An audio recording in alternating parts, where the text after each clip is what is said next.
এই জীবনটাকে নিয়ে আমি অতিষ্ঠ হয়ে গেছি ভগবান, আর ভালো লাগছে না, এই দুঃখ কষ্ট আমার আর সহ্য হচ্ছে না। কি হলো গো? এত বিরক্ত হয়ে যাচ্ছ কেন? কি জানি ভগবান কেন আমাকে এত দুঃখ কষ্ট দিচ্ছে, এই জীবনটা আমার আর ভালো লাগছে না। তুমি ভাবছো তুমি সবচেয়ে দুঃখে কষ্টে আছো? হুম।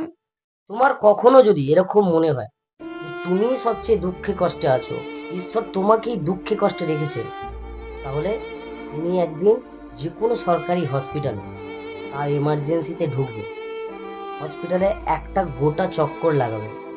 আমি তোমায় কথা দিচ্ছি, তুমি হসপিটাল থেকে বাড়ি ফেরার পথে দুহাত জোর করে ঈশ্বরকে ধন্যবাদ জানাতে জানাতে বাড়ি ফিরবে যে ঈশ্বর, আমি সবচেয়ে ভালো আছি, আমি সবচেয়ে সুস্থ আছি, আমার থেকে অনেক খারাপ আছে, অনেক অসুস্থ লোক এই পৃথিবীর বুকে বেঁচে আছে, তুমি তাদেরকেও বাঁচিয়ে রেখেছো, তাদেরকে আরো বেশি কষ্ট দিয়ে রেখেছো।